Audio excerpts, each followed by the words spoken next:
নাই গো বাড়িতে, দেখিনি কদিন তাকে ঘোষণা ঝাড়িতে।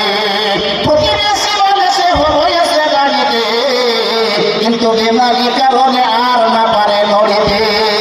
বিশ্বনবীকে বলছেন প্রতিবেশী লোকটা হুজুর বুড়ি বাড়িতে আছে কিন্তু অসুস্থ হয়ে গেছে, শয্যাশায়ী বিছানায় পড়ে আছে, ওঠার ক্ষমতা নাই, আর বুড়ি চলতে পারে না, ওর জন্য আপনার সঙ্গে দেখা হয়নি। বিশ্বনবী যদি আমার মতো মানুষ হতেন তাহলে বলতেন ঠিক হয়েছে নাকি শালার বুড়ি, আমার গায়ে নোংরা ফেলেছে, আবর্জনা ফেলেছে, ঠিক হয়েছে, নরম করে মুখে যেন পানি না দেয়, এরপর আমরা হলে করতাম নাকি বলতেন। আল্লাহু আকবার, রাহমাতুল আলামিন, সাইয়্যিদুল মুরসালিন, খাতামুন নবিয়্যিন। বিশ্বনবী আমার সঙ্গে শুনতে পেলেন বুড়ি অসুস্থ, আরে দয়ার নবী আমার সঙ্গে সঙ্গে বুড়ির বাড়িতে প্রবেশ করলেন। বুড়ির বাড়িতে বসে প্রবেশ করার পর নবীজি বুড়ির মাথার গোড়াতে বসেছেন, মাথার গোড়ায় বসে এমনি করে নবীজির কোমল হাতটা বলে কপালের উপরে দিয়ে নবীজি বুড়ির জন্য দোয়া করছেন। কেমন দোয়া? যে বুড়ি মরণ সময় যেন তুমি পানি না পাও। দোয়া করেছেন, বুড়ির জন্য দোয়া করেছেন। বিশ্বনবী কি করছেন?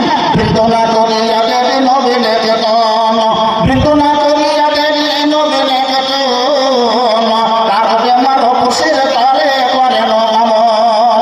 গিয়ে বুড়ির সায়রে বসে সুমিষ্ট ভাষণে করিলেন সেবা দান সুধায় আচরণে। বিশ্বনবী